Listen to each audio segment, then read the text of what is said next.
Did you ever wonder why were the saints saints? Well, maybe not. But the answer can actually tell us a lot about courage and leadership. Hi, I'm Larry Buxton. Welcome again to Leading with Spirit. My brother Craig used to have a plaque in his kitchen with that question at the top. Why were the saints saints? And underneath it gave a description of saints that included these words. They were patient when it was difficult to be patient. They pushed on when they wanted to stand still.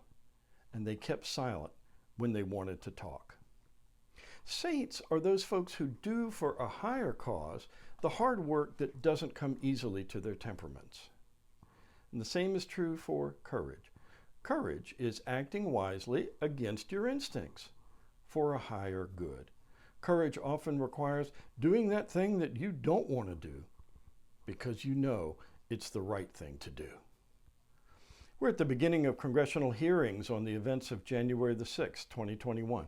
And there are certainly those on both sides who are relishing this moment, but also many who really wish they could be somewhere else. It doesn't require courage when you're itching to say your piece and primed to go after your opponents. Courage is shown when those who'd rather not be front and center come forward anyway to speak the truth. And we'll see that. Witnesses giving testimony that they wish they didn't have to. People pushing on when it would be easier to stop and stand still. People keeping silent when they're eager to fire back. Look there for signs of courage.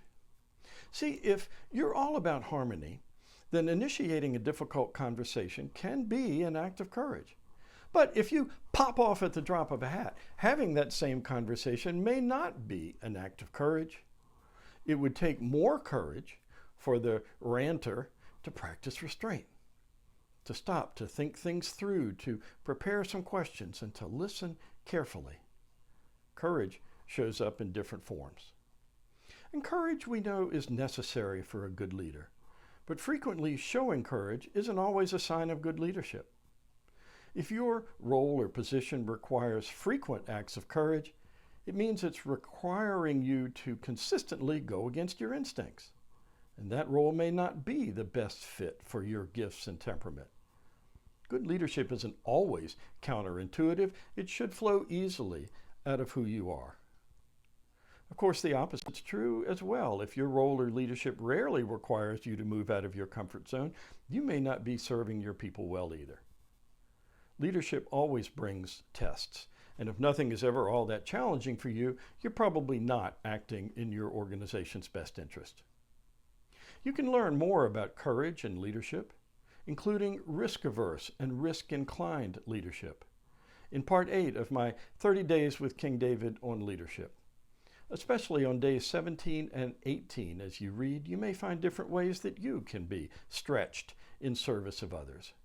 Because there should arise enough times when you're challenged to be patient, or to speak up when you'd rather keep quiet, or to push on when you're tired, or to pause even when you're still driven.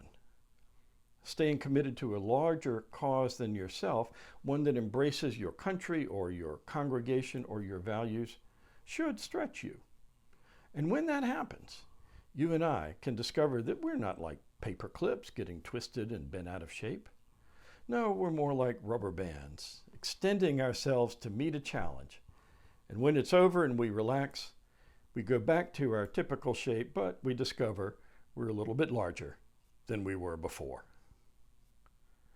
You can find 30 Days with King David on leadership through Amazon.com and more video blogs like this on character and leadership at www.larrybuxton.com.